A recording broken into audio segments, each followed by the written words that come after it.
The dust cloud rose behind the stagecoach as it pulled into Tombstone, Arizona on that scorching afternoon in July of 1882, and Penelope Foster knew before the wheels even stopped rolling that her journey was about to become far more complicated than she had anticipated.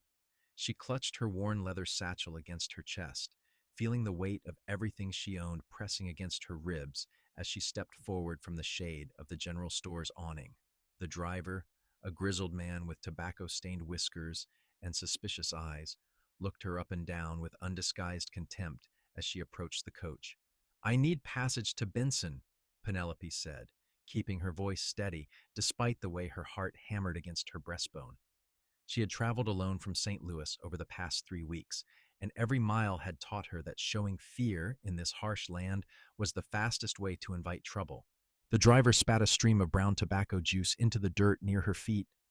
"No single women traveling alone on my coach. Company policy. Too much trouble." "I have money for the fare," Penelope insisted, reaching into her pocket to produce the coin she had been saving. The silver glinted in the afternoon sun, but the driver barely glanced at it. "Don't care if you got gold bars, miss. No single women. Period. Wait until you got a husband or a brother or somebody to travel with you. This here is dangerous country, and I ain't having no hysterical female causing problems when we get held up or when some drunk cowhand tries to get familiar." Heat that had nothing to do with the desert sun flooded Penelope's cheeks. She had come too far and risked too much to be turned away now. Her teaching position in Benson was supposed to start in 3 days, and there would not be another stage until the end of the week. "I am perfectly capable of traveling without male supervision," she said, hearing the edge creep into her voice. "I have been doing so for weeks now." "Well, you ain't doing it on my stage." The driver turned away from her dismissively, checking the harness on one of his horses. Penelope stood there in the street, feeling the eyes of curious onlookers boring into her back. Tombstone was a rough town, filled with miners and gamblers, and men who looked at a woman alone as either a whore or a fool. She was neither, but convincing anyone of that seemed increasingly impossible. Her fingers tightened around the handle of her satchel until her knuckles went white. "She's riding with me today." The voice came from behind her, deep and steady, with a slight Texas drawl that turned the words into something almost musical. Penelope turned to find a man standing a few feet away, tall and lean, with the kind of weathered face that spoke of years spent under the open sky. He wore dusty leather chaps over denim pants, a faded blue shirt with the sleeves rolled up to reveal tanned forearms, and a hat that had seen better days but was positioned at just the right angle to shade his eyes. Those eyes, she noticed immediately, were an unusual shade of gray-green like sage after a rain. "And who might you be?" the stage driver asked, his tone considerably more respectful than it had been when addressing Penelope. "Samuel Yancy. I got business in Benson, and the lady is traveling under my protection." He said it casually, as though claiming a complete stranger as his responsibility was the most natural thing in the world. The driver studied Samuel for a long moment, taking in the worn gun belt sitting low on his hips and the confident way he stood with his weight balanced on both feet. Finally, he nodded. "Fair enough. That'll be $3 for the both of you." Penelope opened her mouth to protest, to say that she did not need this stranger's protection or his charity, but Samuel was already counting out coins into the driver's palm. He turned to her and tipped his hat slightly. "Madam, we should get your bag loaded." "I do not need your help," Penelope said quietly, but even as the words left her mouth, she knew how foolish they sounded. She did need help, whether she wanted to admit it or not. Pride was a luxury she could no longer afford. Something that might have been amusement flickered in Samuel's eyes. "Maybe not, but the stage driver needs me to give it, so how about we both just climb aboard and get where we are going?" There was logic in that, irritating though it was. Penelope allowed him to take her satchel and secure it to the back of the coach. 2 other passengers were already inside, a older Mexican woman with a black shawl and a portly merchant who smelled of cigars and sweat. Samuel handed Penelope up into the coach before swinging in after her, settling onto the worn leather seat across from her. The stage lurched forward with a crack of the driver's whip, and Tombstone began to fall away behind them. Penelope kept her gaze fixed on the window, watching the desert landscape roll past in shades of brown and gold and dusty green. She could feel Samuel watching her, but she refused to meet his eyes. "You got people waiting for you in Benson?" he asked after several minutes of silence, broken only by the rattle of the wheels and the merchant's labored breathing. "I have a teaching position," Penelope replied, still not looking at him. "I start on Monday." "That's so? Town could use a good school teacher. Last one ran off with a gambler about 6 months back." "I am not in the habit of running off with gamblers." "Glad to hear it." There was definitely amusement in his voice now. "Wouldn't want to waste the $3 I just spent getting you there." That made Penelope turn to face him. "I will pay you back as soon as we arrive. I do not need charity from strangers." "Never said you did." Samuel pushed his hat back slightly, revealing more of his face. He was younger than she had initially thought, probably only a few years older than her own 22 years. A thin scar ran along his left jaw, white against his tanned skin. "But fact is, you weren't getting on this stage without a man vouching for you. So seems to me we helped each other out. You get where you need to go, and I get to feel like I did my good deed for the month." "And what makes you think I needed your particular good deed?" "Well, you were standing there looking like you wanted to punch that driver in his tobacco-stained teeth, and while I would have paid good money to see that, I figured it wouldn't help you get to Benson any faster." Despite herself, Penelope felt the corner of her mouth twitch upward. "You have a vivid imagination, Mr. Yancey." "Samuel, and I don't think I was imagining much." "You got fire in you, miss. Can see it plain as day." Penelope Foster. She did not know why she offered her name, except that it seemed churlish not to after he had introduced himself. "And fire or not, I have learned that in this part of the world, a woman alone is considered either dangerous or damaged, or both." The older Mexican woman across from them spoke up suddenly, her English heavily accented but clear. "Men, they fear what they do not understand. A woman who walks alone, who needs no man, this frightens them." "Maria speaks truth," Samuel said, nodding toward the woman. "Though I would say it is not just fear. This is hard country, and people got used to thinking in certain ways about how things should be. A woman traveling alone, well, it upsets their sense of how the world works." "The world needs upsetting," Penelope said firmly. "Won't get argument from me on that score." Samuel leaned back against the seat, his long legs stretched out as much as the cramped space would allow. "But in the meantime, you got to work within the system if you want to survive it." They rode in silence for a while after that. The merchant dozed off, his chins wobbling with each bump in the road. Maria pulled out a rosary and began praying quietly in Spanish, her fingers working the beads with practiced ease. The afternoon sun beat down mercilessly, turning the inside of the coach into an oven. Penelope felt sweat trickling down her spine, dampening the high collar of her dress. "You from back east?" Samuel asked eventually. "St. Louis. My father was a professor at the university there." She did not add that her father had been dead for 2 years now, or that her mother had passed when Penelope was only 12. Those were details that belonged to her grief, not to casual conversation with a stranger. "Long way from home." "Everywhere is a long way from everywhere else out here," Penelope observed. "How long have you been in Arizona?" "About 4 years now. Came out from Texas after my father's ranch went under. Worked as a ranch hand, then a wrangler. Now I am segundo on a spread just outside Benson.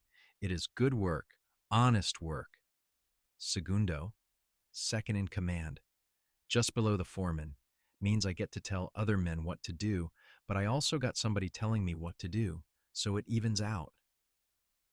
Penelope studied him more carefully now, taking in the calloused hands and the easy way he wore his gun, as though it were simply another part of his clothing.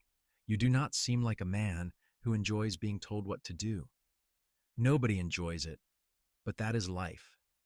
We all answer to somebody, whether we like it or not.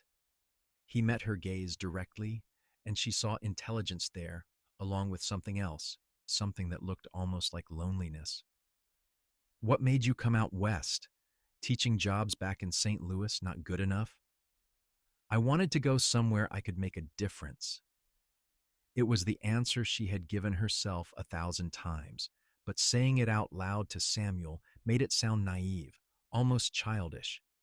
I wanted to teach children who might not otherwise have access to education. Noble goal. Hope Benson appreciates what it is getting. The stage lurched suddenly, tilting at a dangerous angle. Penelope grabbed for the handhold as the merchant let out a yelp of alarm. Maria continued praying, her voice rising slightly. Samuel braced himself against the seat, his hand instinctively going to his gun. "Wheels in a rut!" the driver shouted from above. "Everybody stay calm." For several long seconds, the coach teetered on the edge of disaster. Penelope could hear the horses screaming, could feel her heart in her throat. Then, with a bone-jarring crash, the wheel came free and the stage righted itself. They continued forward at a slower pace, the driver cursing steadily. "Everyone all right?" Samuel asked, looking around the interior. "I think I lost 10 years off my life," the merchant wheezed, clutching his chest. "You can spare it, senor," Maria said dryly, which earned a weak laugh from the man. Penelope realized she was still gripping the handhold hard enough to hurt. She forced herself to relax her fingers, trying to ignore the way her hands were shaking. "Are accidents like that common?" "Common enough," Samuel said. "Roads out here are more suggestion than actual paths. One good rain, and everything changes. We are lucky it was just a rut, and not something worse." "What could be worse?" "Bandits, renegades, flash floods, rock slides. Take your pick. This country's got about 100 different ways to kill you if you are not careful." "You are not filling me with confidence about my decision to come here." "Good. Healthy dose of fear keeps you alert. People who think they got nothing to worry about, those are the ones who end up dead." He said it matter-of-factly, without drama, which somehow made it more unsettling. The stage rolled on through the afternoon, the landscape outside shifting gradually from desert scrub to slightly greener territory as they followed a dry wash toward the San Pedro River Valley. Penelope dozed fitfully, her head bobbing with the motion of the coach. She dreamed of her father's study in St. Louis, of books lining every wall and the smell of pipe tobacco and ink. In her dream, her father looked up from his desk and said, "You have gone so far away, Penny. Will you ever find your way home?" She woke with tears on her cheeks and found Samuel watching her with an expression she could not quite read. "Bad dream?" he asked quietly. "Just memories." She wiped her face quickly, embarrassed by the display of emotion. "How much farther to Benson?" "Another 2 hours, maybe 3. We will get in after dark at this rate." "You said you are segundo on a ranch. Will your employer be upset that you are arriving late?" "I am sure Mr. Harrison will survive my absence for one day. I was in Tombstone picking up supplies and dealing with some paperwork at the bank. Nothing that cannot wait until tomorrow." Samuel shifted in his seat, stretching his shoulders. "You got a place to stay in Benson?" "The school board arranged lodging for me. A room at a boarding house run by a Mrs. Hartwell. I know the place. It is respectable. Mrs. Hartwell is strict, but fair. She will take good care of you. I can take care of myself." "So you keep saying." There was no mockery in his tone, just observation. "But out here, everybody needs somebody watching their back now and then. No shame in accepting help when it is offered." "Is that what you are doing? Offering help?" "Already did back in Tombstone.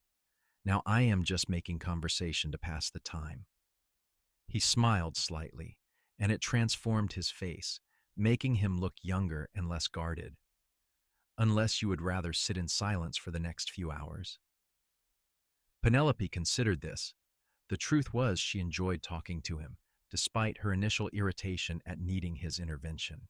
There was something steady about Samuel Yancy, something that made her feel safer than she had felt in weeks. What is the ranch like? Where you work? The Harrison place? It is a good spread, about 5,000 acres running cattle and some horses. Beautiful country, right up against the Whetstone Mountains. Stream runs through the property year-round, which makes us lucky compared to some of the other ranches around here. Mr. Harrison treats his men fair, pays on time, and his wife makes the best apple pie in 3 counties. You sound content there. I am. Took me a while to find a place where I felt like I fit, but the Harrison Ranch, that is home now. He paused, seeming to consider his next words carefully. What about you? You running from something? Or running toward something? The question cut closer than Penelope wanted to admit. Both, I suppose. Running from an empty house that felt more like a museum after my father died. Running towards something that feels like purpose. Teaching. Yes, children need education, need someone to show them that there is more to life than what they can see right in front of them. Books, history, mathematics, literature, those things can open up whole worlds. You really believe that? It was not a question. I have to. Otherwise, what is the point of any of it? Samuel nodded slowly. Fair enough. We all need something to believe in, I reckon. For me, it is the land. The way the sun comes up over the mountains in the morning, the way a horse responds when you treat it right, the satisfaction of a hard day's work done well. Simple things, maybe, but they are mine. They talked as the miles rolled past, sharing pieces of their lives in the careful way of strangers who might become something more, but had not yet decided. Samuel told her about growing up on his father's ranch in Texas, about watching everything fall apart during a drought that lasted 3 years and left the land looking like the surface of the moon. He spoke of coming to Arizona territory with nothing but the clothes on his back and the horse under him, determined to make a fresh start. Penelope told him about her childhood in St. Louis, about her father's books and her mother's garden, about learning Latin and Greek at an age when most girls were only learning needlework. She spoke of the suffocating expectations of society back east, the assumption that her education was nothing more than an ornament to make her a more interesting wife to some appropriate man. Never wanted to be anybody's ornament, she said fiercely. Wanted to matter. You matter, Samuel said simply. Don't need a husband or a father or anybody else to make that true. It was the right thing to say, and the way he said it made something warm unfurl in Penelope's chest. She looked at him across the narrow space of the stagecoach and saw not just a cowboy who had done her a favor, but a man who understood something fundamental about her that most people never bothered to see. The sun was sinking toward the horizon when the stage driver called out, "Benson ahead!" Penelope leaned toward the window, eager for her first glimpse of the town that would be her new home. What she saw was not impressive a collection of low buildings clustered along the railroad tracks, with the San Pedro River a silver ribbon in the fading light. It looked dusty and rough and about as far from St. Louis as she could possibly get. It looked perfect. The stage pulled up in front of a building with a sign that read Wells Fargo and Company and shuddered to a stop. Samuel climbed out first and turned to offer his hand to Penelope. She took it, feeling the strength in his calloused palm as he helped her down. Her legs were stiff from sitting, and she stumbled slightly. Samuel's other hand came to her elbow, steadying her. Easy there. Take a minute to get your land legs back. The merchant and Maria disembarked as well, both heading off into the gathering dusk, with barely a word of farewell. The driver tossed down Penelope's satchel, which Samuel caught easily.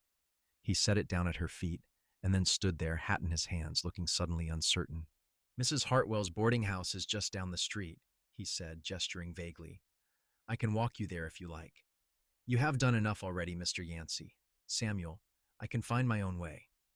I know you can, but it is getting dark, and I am heading that direction anyway. It was almost certainly a lie, but Penelope found she did not mind. They walked together through the dusty streets of Benson as lamps began to glow in windows and the first stars appeared overhead. The town was quiet at this hour, the miners and railroad workers still at their labors or already settled in the saloons. Somewhere a dog barked, and from one of the cantinas came the sound of a guitar and voices raised in song. Mrs. Hartwell's boarding house was a two-story wooden structure that looked well maintained, with curtains in the windows and a neat porch. Samuel carried Penelope's bag up the steps and waited while she knocked. The door opened to reveal a stern-looking woman in her 50s, her gray hair pulled back in a tight bun. "Miss Foster?" the woman asked. "Yes, madam, I am expected." "Indeed you are. Come in, come in." Mrs. Hartwell's gaze shifted to Samuel, her eyebrows rising slightly. "Mr. Yancy, I did not expect to see you in town this evening. Just making sure Miss Foster got here safely, madam. We shared the stage from Tombstone." "How fortunate." Mrs. Hartwell's tone suggested she was reserving judgment on just how fortunate it was. "Well, you can leave her bag inside the door. I will see that Miss Foster gets settled properly." Samuel set down the satchel and turned to Penelope. In the lamplight spilling from the doorway, his face was half shadow, half gold. "It was a pleasure meeting you, Miss Foster. I hope your teaching goes well. Thank you, Samuel, for everything. Truly." She reached into her pocket for the coins to repay him for the stage fare, but he waved her off.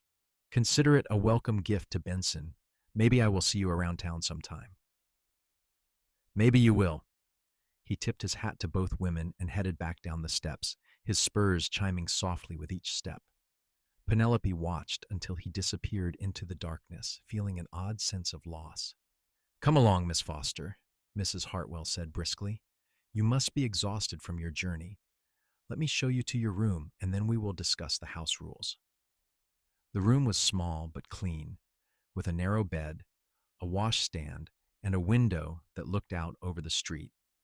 Mrs. Hartwell explained the rules in a no-nonsense manner.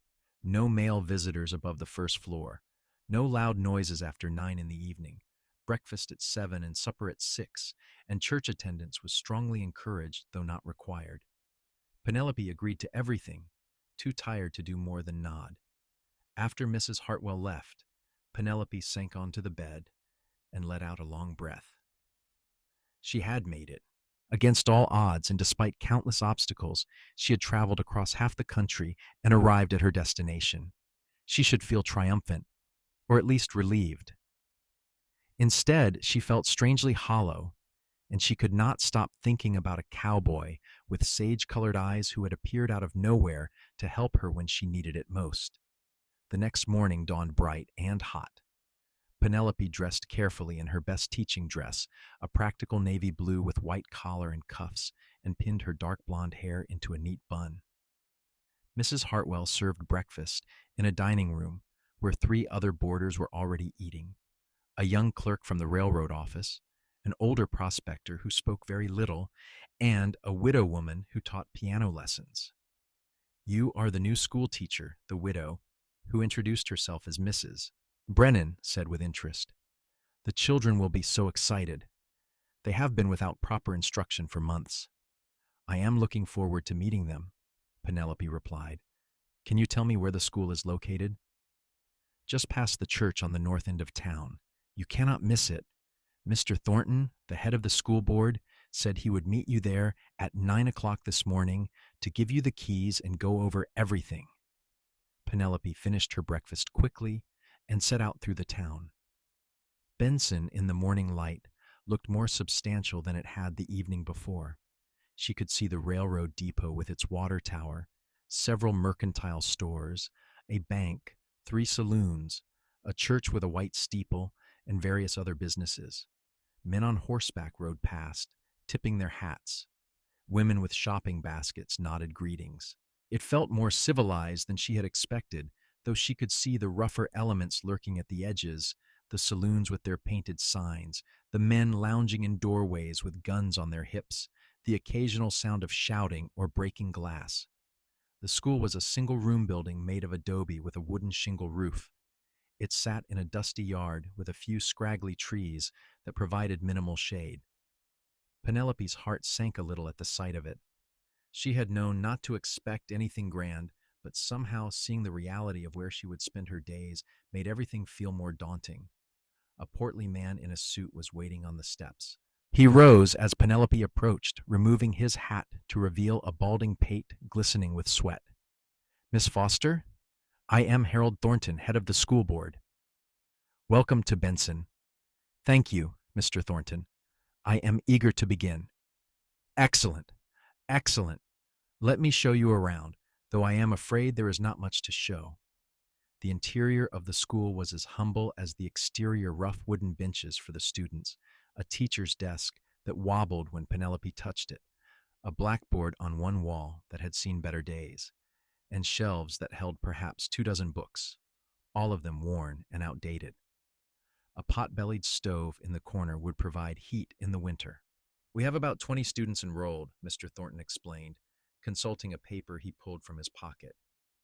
"Ages ranging from 6 to 14. Some speak only Spanish at home, so you will need to account for that. Most of them are children of miners or ranch hands, a few from families who own businesses in town. They are good children, but they can be, shall we say, spirited." "I can handle spirited," Penelope said, with more confidence than she felt. "The town provides your salary of $35 per month, paid on the first of each month. School runs Monday through Friday, 8 in the morning until 3 in the afternoon.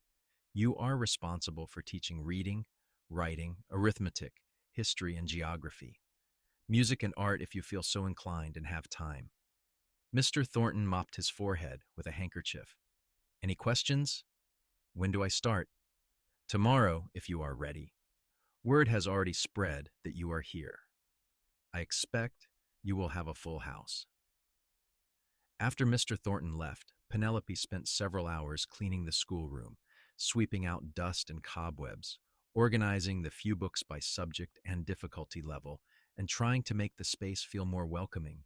She found some colored chalk that was only partially used and made a cheerful welcome sign on the blackboard. It was not much, but it was a start. She was on her hands and knees scrubbing the floor when she heard a knock at the open door. Looking up, she saw Samuel Yancy standing in the doorway, holding his hat and looking slightly sheepish. "Heard you might need some help getting the place ready," he said. "Thought I would stop by on my way back to the ranch." Penelope sat back on her heels, pushing a strand of hair out of her face. "How did you hear that?"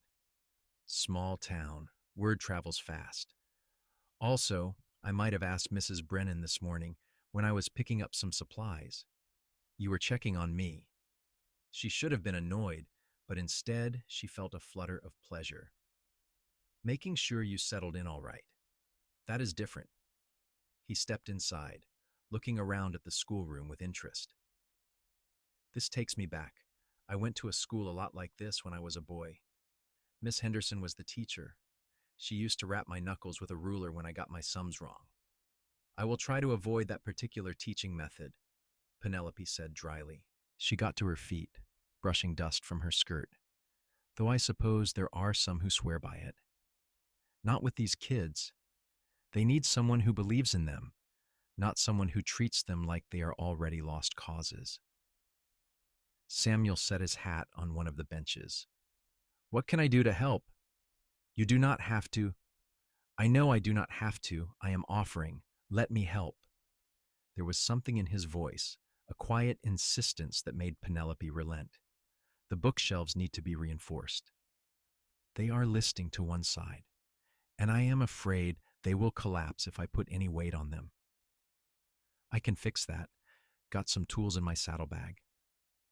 They worked together through the afternoon, Samuel repairing the shelves and the wobbly desk while Penelope continued cleaning and organizing. They did not talk much, but the silence between them felt comfortable, companionable. Occasionally, Samuel would ask her opinion on where something should go or how it should be arranged, and Penelope found herself appreciating his willingness to defer to her judgment. When the shelves were secure and the desk was steady, Samuel stood back to survey his work. "That should hold. Anything else need fixing?" "I think that is everything." "Thank you, Samuel. You have been incredibly kind." "Just being neighborly." He collected his tools and headed toward the door, then paused. Miss Foster Penelope, would you be opposed to having supper with me sometime? I know a place that makes a decent steak, and I would appreciate the company. Penelope's heart did an odd little skip. I would like that very much, but I should warn you, Mrs. Hartwell has rules about male callers. I am aware. That is why I am suggesting we eat at the restaurant instead of the boarding house. Less complicated that way. He smiled that transformative smile again. How about tomorrow evening? I will come by around 6, after you have finished your first day of teaching. That sounds perfect. After he left, Penelope stood in the empty schoolroom and allowed herself a small smile. She had come to Benson to teach, to make a difference, to build a new life. Somehow, in the space of a single day, that new life had started to include the possibility of something she had not anticipated, connection with a man who saw her not as an oddity or a burden, but as someone worth knowing. The next morning, Penelope arrived at the school to find a cluster of children already waiting in the yard, along with several parents who wanted to meet the new teacher. The children ranged from a tiny 6-year-old girl with pigtails to a lanky 14-year-old boy who looked like he would rather be anywhere else. Penelope greeted each family, learning names and shaking hands, trying to project confidence she did not entirely feel. Once the parents had departed and the children were seated on the benches, Penelope stood before them and took a deep breath. Good morning. My name is Miss Foster, and I am very pleased to be your teacher. I know that you have been without a teacher for several months, so we will all be adjusting together. My job is to help you learn reading, writing, arithmetic, history, and geography. Your job is to work hard and ask questions when you do not understand something. Does that sound fair? A small boy in the front row raised his hand. What happened to Miss Cooper? She was supposed to come back. I do not know, but I am here now, and I promise to do my very best for all of you. The first day was chaotic. Penelope quickly discovered that her students had wildly varying levels of ability. Some of the older children could barely read, while a few of the younger ones were surprisingly advanced. She spent the morning assessing everyone's skills, then began dividing them into groups so she could provide more targeted instruction. By lunchtime, her throat was sore from talking, and her head was spinning with names and faces. The afternoon was devoted to geography. Penelope pulled down the aged map of the United States and pointed out Missouri, where she was from, and Arizona Territory, where they now were. The children were fascinated by how far she had traveled, peppering her with questions about trains and cities and what it was like in the East. She found herself relaxing, enjoying their curiosity and enthusiasm. When 3 o'clock arrived and the children streamed out into the yard, Penelope sank into her chair, exhausted but exhilarated. She had done it. She had survived her first day. She was tidying up the room when Samuel appeared again, right at 6 as promised. He had cleaned up since she had seen him the day before, wearing a pressed shirt and a string tie, his hair still damp from washing. How did it go? He asked. It was wonderful and terrifying and exhausting, Penelope said honestly. I loved every minute of it. That is what I was hoping to hear. You ready for that supper? They walked together to a small restaurant called the Cattleman's, which was exactly the kind of place Samuel had described: simple, clean, and filled with the smell of grilled meat. The proprietor, a cheerful man named Miguel, greeted Samuel like an old friend and showed them to a table near the window. Over steaks and potatoes and surprisingly good coffee, Penelope told Samuel about her day, about the children and their different personalities, and the challenges she was already anticipating. He listened attentively, asking thoughtful questions and offering occasional suggestions based on his own memories of school. You sound like a natural, he said. Those kids are lucky to have you. I hope I can live up to that, Penelope replied. There is so much they need to learn, and I only have them for a few hours each day. It feels like trying to empty the ocean with a teaspoon. You do what you can. Plant seeds, and some of them will grow. That is all any teacher can do. They lingered over coffee as the restaurant emptied around them, talking about everything and nothing. Samuel told her about the ranch, about the cattle drive that was coming up in the fall, about his plans to eventually save enough money to buy a small place of his own. Penelope talked about her dream of establishing a lending library in Benson, about wanting to bring more books to the children in the town.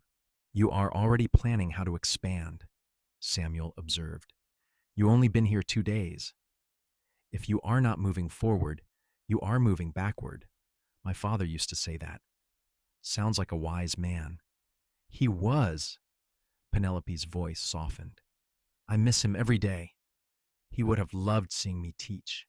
He always believed in education as the great equalizer. He would be proud of you, I can tell. The simple statement brought tears to Penelope's eyes, and she had to look away for a moment. When she had composed herself, she found Samuel watching her with gentle understanding. I should get you back to Mrs. Hartwell's before she sends out a search party, he said, signaling Miguel for the bill. They walked slowly back through the quiet streets. Most of the businesses had closed for the evening, though light and noise still spilled from the saloons. When they reached the boarding house, Samuel walked her up to the porch but did not try to follow her inside. I had a wonderful evening, Penelope said. Thank you, Samuel. The pleasure was mine. Would you object to doing this again? Maybe Saturday evening, if you are not too tired from the week? I would like that very much. He smiled, that slow, warm smile that made her pulse quicken. Saturday it is, then. Good night, Penelope. Good night, Samuel. She watched him walk away before going inside, where she found Mrs. Hartwell pointedly winding the clock in the hallway. Mr. Yancy seems to have taken quite an interest in you, Miss Foster, the older woman observed. He is being kind to a newcomer, Penelope replied, though even to her own ears it sounded like a weak explanation. Well, he is a respectable man, I will give him that. Works hard, does not drink to excess, attends church regularly. You could do worse. I am not looking to do worse or better, Mrs. Hartwell. I am here to teach. Of course you are, dear. Of course you are. But as Penelope climbed the stairs to her room, she could not deny that Samuel Yancy had become more than just the cowboy who had helped her board a stage. He had become someone she thought about constantly, someone whose presence made her feel alive in a way she had not felt in years. The weeks that followed fell into a comfortable rhythm. Penelope taught Monday through Friday, pouring all her energy into her students and seeing steady improvement in their reading and arithmetic. Saturday evenings became her time with Samuel, whether they shared supper at the cattleman's or took walks along the river, or simply sat on Mrs. Hartwell's porch and talked as the sun went down. Sunday mornings she attended church and often saw Samuel there, sitting with the Harrison family in a pew near the back. The more time she spent with Samuel, the more she discovered about him. He had a dry sense of humor that caught her off guard, a surprising knowledge of literature from his mother, who had been a school teacher herself back in Texas, and a deep respect for the land and the animals he worked with. He was patient and thoughtful, never pushing her for more than she was ready to give, content to build their friendship slowly and carefully. For her part, Penelope found herself opening up to Samuel in ways she had never done with anyone else. She told him about the loneliness she had felt after her father's death, about the pressure from relatives to marry quickly and appropriately, about her determination to make her own way in the world. Samuel listened without judgment, offering support without trying to fix everything. You are the strongest woman I have ever met, he told her one evening in late August as they sat by the river, watching the water catch the last light of day. You picked up your whole life and moved across the country to teach children who nobody else wanted to bother with. That takes courage. Or foolishness, Penelope said lightly, though his words warmed her. No, courage. I know the difference. He picked up a flat stone and sent it skipping across the water. I admire you, Penelope, more than you probably realize. She looked at him, at the strong line of his jaw, and the way the fading light brought out the green in his eyes. I admire you too, Samuel. You work so hard, and you care so deeply about doing things right. That matters. He met her gaze, and something shifted between them, some invisible barrier dissolving. Penelope, I need to tell you something. These past weeks, getting to know you, spending time with you, it has been the best part of my days. I wake up thinking about when I will see you next. I go to sleep remembering something you said that made me laugh or think differently about the world. I did not plan on this, did not go looking for it, but somehow you have become the most important person in my life. Penelope's breath caught. Samuel, let me finish. I know you came here to teach, to build a life of your own, and I respect that. I am not asking you to give up anything, but I am asking if maybe there is room in that life for me, for us, because I am falling in love with you, Penelope Foster, and I cannot keep pretending otherwise. The words hung in the air between them, precious and terrifying. Penelope felt her heart hammering so hard she was sure he could hear it. Everything she had built, everything she had planned, seemed to narrow down to this single moment. I love you too, she whispered. I have been trying not to, trying to stay focused on my teaching and my independence, but I cannot help it. You are everything I did not know I needed. Samuel reached for her hand, his fingers warm and strong around hers. I do not want you to give up your teaching. I want you to keep being exactly who you are. But I want to be there beside you while you do it.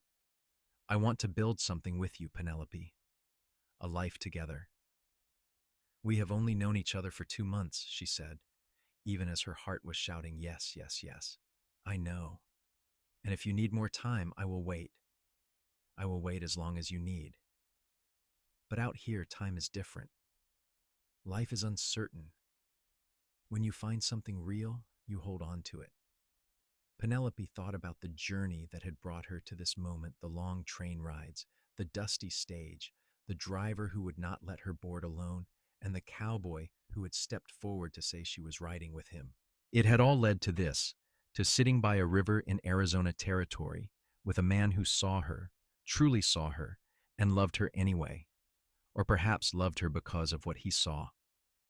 I do not need more time, she said. I know what I want. I want you. I want us. Samuel cupped her face in his hands and kissed her, gently at first and then with growing passion.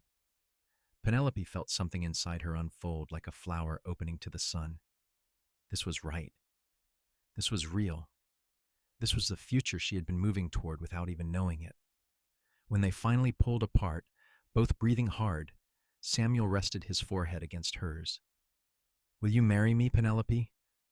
I do not have much to offer except a second-in-command salary and a lot of dreams, but I promise I will work every day to make you happy. Yes, she said, laughing through tears. Yes, I will marry you. They sat by the river until full dark, making plans and dreaming aloud. They would marry in October after the cattle drive. Penelope would continue teaching. Samuel would keep working at the Harrison Ranch, and they would save money toward buying their own land someday. They talked about children, about the life they would build, about growing old together under the wide Arizona sky. The news of their engagement spread through Benson like wildfire. Mrs. Hartwell declared herself unsurprised, though she did insist that everything be done properly.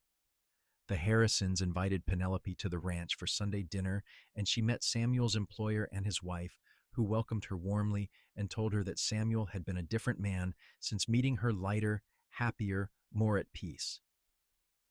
He is a good man, Mr. Harrison said, a weathered rancher with kind eyes. He will take care of you. And I will take care of him, Penelope replied firmly, which earned an approving nod from Mrs. Harrison. The wedding was held on a brilliant October afternoon in the little church at the north end of town. Penelope wore a simple white dress that Mrs. Brennan had helped her sew, with wildflowers in her hair that Samuel had picked that morning. Samuel wore his best suit, his boots polished to a high shine, looking nervous and proud and so handsome that Penelope's heart stuttered when she saw him waiting at the altar. The whole town seemed to have turned out for the ceremony. Her students filled 2 entire pews, fidgeting in their Sunday best. The Harrison family sat in the front row on Samuel's side, while Mrs. Hartwell and the other boarders represented Penelope's adoptive family. Even the stage driver who had refused to let her board alone showed up, looking sheepish when Samuel caught his eye. The minister was mercifully brief. When it came time for vows, Samuel took both of Penelope's hands in his and spoke clearly enough for everyone to hear. I promise to honor you, to support your dreams, to stand beside you in all things. I promise to love you for all my days, Penelope Foster, and to build a life with you that matters. Penelope's voice wavered only slightly as she made her own vows. I promise to be your partner in all things, to face whatever comes with courage and love. I promise to build a home with you, Samuel Yancy, wherever that home may be. I promise to love you completely, now and always. When the minister pronounced them husband and wife, Samuel kissed her to thunderous applause and the delighted squeals of her students. They walked back down the aisle together, Penelope's hand tucked into the crook of Samuel's elbow, and stepped out into the Arizona sunshine as man and wife. The reception was held at the Cattleman's, with Miguel outdoing himself on the food. There was dancing and laughter and more happiness than Penelope had thought possible. Her students gave them a handmade quilt, each child having contributed a square decorated with drawings or their names. Mr. and Mrs. Harrison gave them a generous check and an open invitation to Sunday dinners. Mrs. Hartwell gave Penelope a thick book of recipes with a pointed look that suggested she expected Penelope to learn to cook properly now that she was a married woman. As the sun began to set, Samuel pulled Penelope aside. Ready to see your surprise? What surprise? Come with me. He led her to where his horse was tied, a sturdy bay mare standing next to his own mount. This is Marigold. She is yours. I bought her from a rancher up north. Figured you might like having your own way to get around, especially now that we will be living out at the ranch. We are living at the ranch? Penelope had assumed they would find a small house in town. Mr. Harrison is giving us the foreman's old cottage. It is small, but it has 2 rooms and a good roof, and it is ours. Well, ours to use as long as I work there. I thought it would be nice being out in the country, but if you would rather be in town, we can figure something else out. Penelope threw her arms around his neck. It sounds perfect. Everything about this is perfect. They rode out to the ranch as husband and wife, the wedding guests cheering them off into the gathering twilight. The cottage was indeed small, but it was clean and sturdy, with a main room that served as kitchen and living space, and a bedroom with a real bed frame and mattress. Someone, probably Mrs. Harrison, had left wildflowers in a jar on the table and a basket of food by the stove. Samuel lit the lamps while Penelope looked around, trying to imagine their life here. It was so different from anything she had known in St. Louis, so far from the world of books and universities and proper society. And yet it felt more like home than anywhere she had been since her father died. Having second thoughts? Samuel asked, coming up behind her and wrapping his arms around her waist. Not even close, just thinking about how strange life is. 6 months ago, I was alone in St. Louis, wondering if I had made a terrible mistake agreeing to come west. Now I am here with you, and I cannot imagine being anywhere else. 6 months ago, I was a bachelor cowhand with no plans beyond the next cattle drive. Now I have a wife who is smarter than me, braver than me, and somehow agreed to spend her life with me. I am the luckiest man alive. Penelope turned in his arms to face him. I am the lucky one. You saved me, Samuel. That day in Tombstone, when you stepped forward and said I was riding with you, you saved me. No, Samuel said softly, cupping her face in his hands. We saved each other. You gave me something to believe in besides work and duty. You gave me a future worth planning for. We are partners in this, Penelope. Equal partners. He kissed her then, and Penelope melted into him, all the love and desire she had been holding back flooding through her. They made their way to the bedroom, helping each other out of their wedding clothes with trembling hands, and came together with a sweetness and passion that left them both breathless. Later, lying in the darkness with Samuel's arm around her and his breathing slow and steady beside her, Penelope felt a peace settle over her that she had not known she was missing. This was where she belonged, not just in this cottage or this territory, but here with this man who had appeared in her life at exactly the right moment and changed everything. Life settled into a new rhythm after the wedding. Penelope continued teaching, riding Marigold into town each morning and home again each afternoon. Samuel worked long days on the ranch, but he always made time for her, whether it was eating breakfast together before sunrise or spending evenings talking and reading by lamplight. The cottage became a true home. Penelope hung curtains she sewed herself and arranged her small collection of books on a shelf Samuel built. She planted an herb garden outside the back door and learned to cook, though her results were decidedly mixed at first. Samuel ate everything she made without complaint, even the biscuits that came out hard as rocks and the stew that was somehow both burnt and undercooked. "You are getting better," he insisted after a particularly disastrous attempt at apple pie. "You are a terrible liar," Penelope said, laughing, "but I love you for trying." Winter came to Arizona territory, not with the harsh blizzards Penelope remembered from Missouri, but with cooler temperatures and occasional rain that turned the desert briefly green. Penelope's students grew more proficient in their studies, and she felt the deep satisfaction of watching understanding dawn in young minds. Samuel was promoted to foreman after the previous foreman retired, which came with a small raise in pay and more responsibility. They talked often about the future, about the ranch they wanted to buy someday, about the children they hoped to have. Penelope had stopped taking the herbs that prevented pregnancy soon after the wedding, but months passed without any signs of a baby. She tried not to worry, but sometimes in the quiet moments, doubt crept in. "It will happen when it is meant to happen," Samuel said when she confessed her fears one evening. "And if it does not, we will still have a good life together. You are enough for me, Penelope. Everything else is just a bonus." Spring arrived, bringing wildflowers and new calves and longer days. One morning in early April, Penelope woke feeling oddly queasy. She made it outside before being violently sick, which brought Samuel running from the barn where he had been checking on a mare about to foal. "What is wrong? Are you all right?" Penelope straightened, wiping her mouth with the back of her hand. "I think I might be pregnant." Samuel's face went through a series of emotions: shock, joy, terror, and back to joy. "Are you sure?" "Not completely, but all the signs are there. We should probably have the doctor confirm it." The doctor in Benson, an elderly man named Dr. Fitzgerald, examined Penelope and confirmed what she already suspected. She was about 8 weeks along, which meant the baby would come in late October or early November. "Congratulations to you both," Dr. Fitzgerald said, shaking Samuel's hand.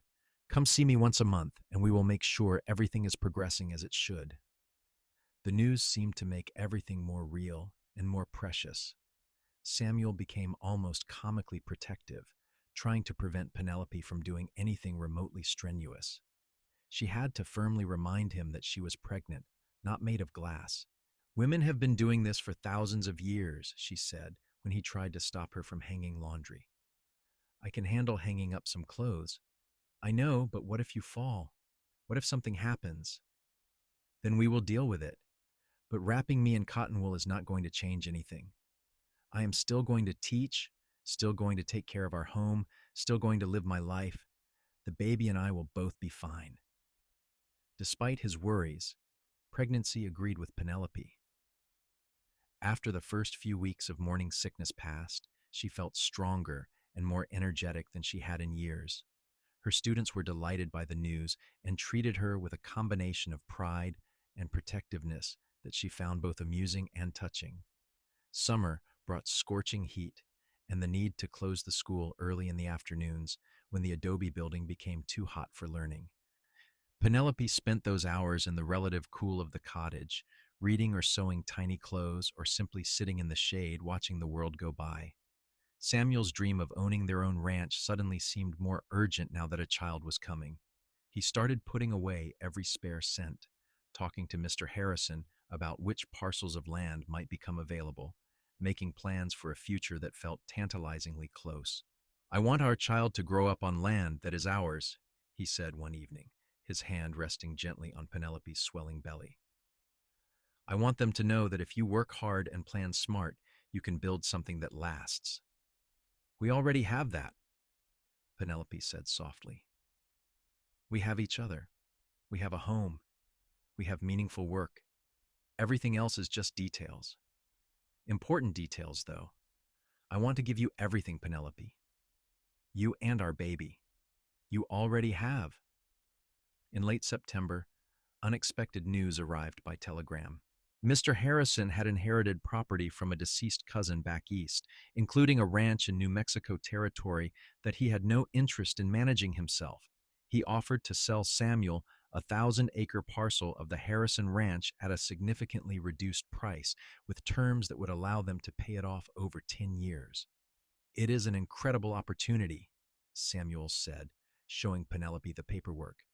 "This land is good grazing, has water year-round, and it adjoins government land we could lease for additional cattle. We could start small, build slowly, and have something real to pass on to our children." "Children, plural," Penelope teased, though her heart was racing at the possibility of owning their own land. "Well, we better get started on giving this one a brother or sister eventually," Samuel said with a grin. "But what do you think? Can we do this?" Penelope looked at the map of the property, at the numbers Samuel had carefully calculated showing income and expenses, at the hope shining in her husband's eyes. "Yes," she said, "we can do this. We will do this together."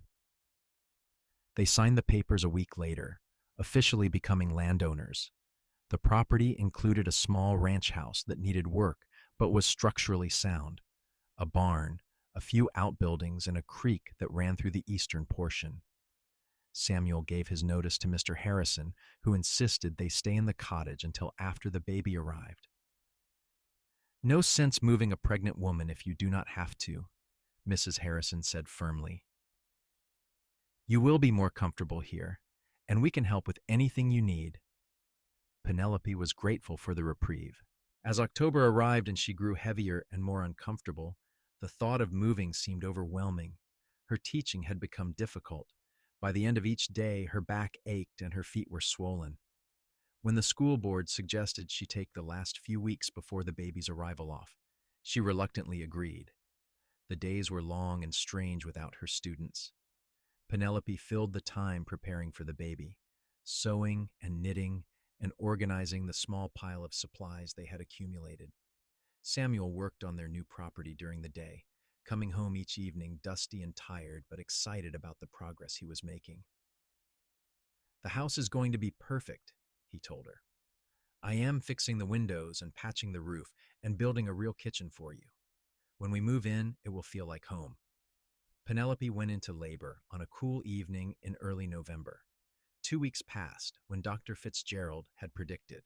The pain started slowly, just a tightening across her belly that she initially dismissed as the baby moving. But they grew stronger and more regular, and by the time Samuel returned from the ranch, she was pacing the cottage and breathing through contractions. "It is time," she told him, seeing his face go pale. "Send for the doctor." The next hours were a blur of pain and effort. Mrs. Harrison arrived to help, her calm presence a steadying force. Dr. Fitzgerald coached Penelope through each contraction, his weathered hands surprisingly gentle. Samuel stayed by her side, holding her hand and murmuring encouragement even as she squeezed his fingers hard enough to leave bruises. "You can do this," he said over and over. "You are the strongest person I know. You can do this." When their son finally arrived just after dawn, his first cries filled the cottage and Penelope's heart simultaneously. "Doctor." Fitzgerald placed the tiny, red-faced baby on her chest, and she felt everything else in the world fade into insignificance. "He is perfect," she whispered, tears streaming down her face. "He is beautiful," Samuel said, his own voice choked with emotion. "You are both beautiful." They named him Thomas Samuel Yancy, after Penelope's father and his father. Tommy, as they immediately began calling him, had dark hair like Samuel and what would eventually become Penelope's blue eyes. He was healthy and loud and utterly perfect. 2 weeks after Tommy was born, they moved to their new ranch. Samuel had worked tirelessly to get the house ready, and Penelope walked through their new home with wonder. It was small but well built, with a bedroom for them and a tiny nursery for Tommy, a kitchen with a real cook stove, and a living room with windows that looked out toward the mountains. Samuel had even built bookshelves for her collection and a desk where she could write letters or read when she had time. "Welcome home, Mrs. Yancey," Samuel said, carrying her over the threshold, while Mrs. Harrison followed with the baby. Building their ranch from the ground up was the hardest work either of them had ever done. Samuel spent long days writing fence lines, checking cattle, and making improvements to the property. Penelope cared for Tommy while also managing the house and helping with ranch work when she could. Money was tight, and there were moments of genuine hardship, but they faced everything together. As Tommy grew, he became a source of endless joy.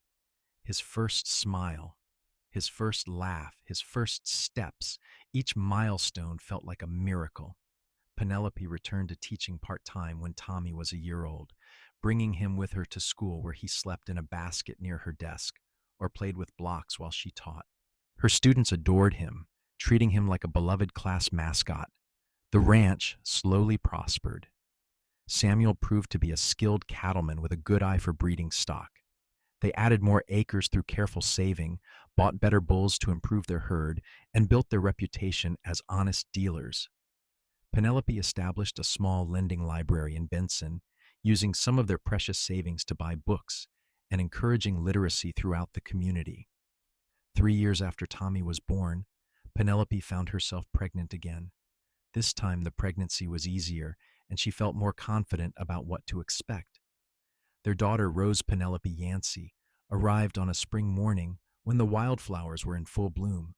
She had her mother's blonde hair and her father's green-gray eyes, and Tommy was instantly devoted to his baby sister. Life fell into a rich, full rhythm. The ranch demanded constant work, but it also provided deep satisfaction. Penelope taught 3 days a week, treasuring the time with her students while also relishing her days at home with the children.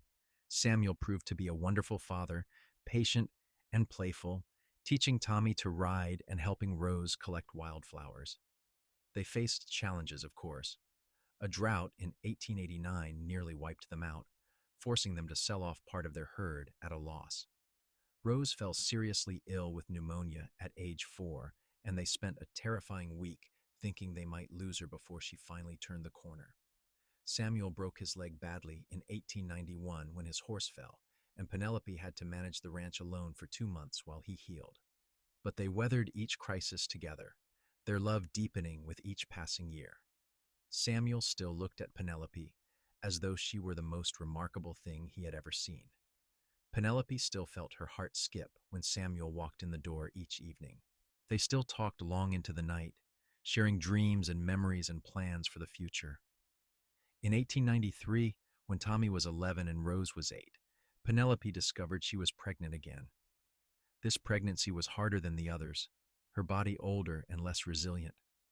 The baby, another boy they named Daniel Thomas Yancey, arrived early and small, causing everyone worry.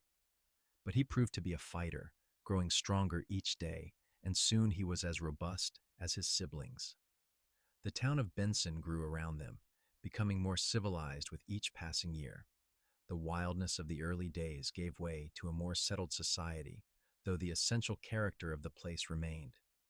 Penelope's school became a permanent fixture, eventually moving to a larger building with 2 rooms and a second teacher to help manage the increasing number of students.